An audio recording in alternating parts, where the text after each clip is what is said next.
Welcome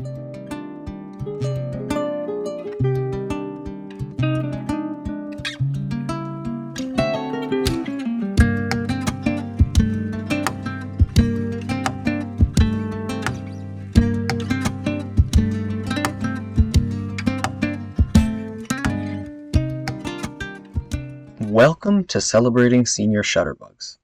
My name is Stephen Darling, and as a 22-year-old member of Gen Z, I know how common it is for me and my peers to take for granted the significance and contributions of those who were a part of living and shaping our culture in previous generations. In this interview series, we are tributing and celebrating senior shutterbug David Hume Kennerly, a 79-year-old Pulitzer Prize winner who blows away the myth that older people make no contributions to society. This first segment tells the story of David's humble beginnings as a teenage photojournalist from Roseburg, Oregon, but does not even begin to capture the magnitude of his life's work and experience. As the following episodes will reveal, the next 60 years of his life are the stuff of legend. In fact, David is an official legend photographer for Canon cameras. Join us as David recounts his death-defying life stories, beginning at age 19, where he stood firmly amidst a police shootout, photographing the gunman and discovering his ability to remain calm and get his shots even in the face of great danger. Throughout the years, David has found himself putting this ability to use, taking incredible photographs even as people beside him were shot, or finding himself in the horrifying aftermath of events such as the Jonestown mass murder-suicide. Follow each episode, and you will discover David's photographs and stories all across the world, from the inner circle of world leaders, as well as documenting the effects of their decisions, alongside the many people who really make it happen. These stories and their compelling photos are all in his Rizzoli coffee table book, In the Room, which is due out this fall. It features 60 years of photography on the front lines of history. This first segment, recapping his modest beginnings, will likely mislead you with the expectation that the next decades of his life were humdrum and uneventful. You would be wrong.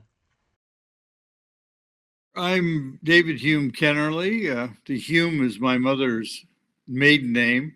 I've been a photographer now since high school, but I've lived most of my life Los Angeles, Washington, New York, Saigon, Paris, Yachats, Oregon. So, David, what was it that first got you into photography?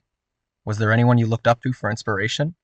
I, at one point, thought about being a sports writer, but the high school journalism teacher handed me a speed graphic and told me to go photograph the baseball game. I did. That picture ran on the front of the, it was called the Orange R, the high school newspaper. And that really kind of was the beginning of it all.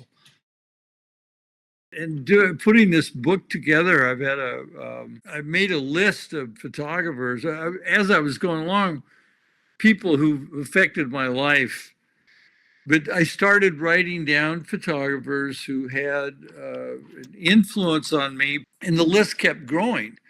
And all of them had all of them had an influence on me, one way or another. Some mightily so, and others in a smaller way, but important ways, little things that make so much difference in your career. It goes from really close people like Dirk Halstead, Wally McNamee, Eddie Adams, I mean, some star photographers. And then I made a list of people who weren't in the business, people I worked very closely with, like the Fords and like Colin Powell and all people you've heard of, and they're just names that you've read in the press, but these are people I knew really well. Nobody's done it by themselves. We've all had help, 100%. Like you could go through a day and figure out somebody did something. So my life and career has really depended on and been involved with and respected other people. And also, one of the biggest ones was Bill Epridge of Life magazine, who, when I was a young photographer on the Oregon Journal, trying to get into a room to photograph Robert Kennedy, this is 66, 2 years before he ran, but he was the biggest political figure I'd ever seen to that point. And Epridge was a Life magazine photographer, close with Kennedy, had been traveling with him. And I just, for some reason, asked him this question. I said, I didn't even know who it was. I said, like, how do you get into these rooms? Because it was so crowded. All I could think, if I don't get in there, I'm going to get fired, right? So he said, hang on to my coat. And he just sliced through the crowd. And not only that, put me up on the stage where Kennedy is speaking, like right across from me. He said, this is where you're shot. He said, you'll see him, the crowd. I mean, it was like a great photography lesson and a human kindness lesson, and all in one. And then at the end of that, we went out to Portland Airport, and Kennedy's plane is waiting there for him. And Kennedy gets up, goes to the top of the plane and waves goodbye. And then Bill Epridge goes up the steps, and he turns around and points at me and with a smile, gets into the plane, the door closes, it takes off into the night, and the plane goes off. And that was an epiphany for me. That was the moment that I remember clearly to this day about wanting to be on the plane, in the room, whatever you want to call it.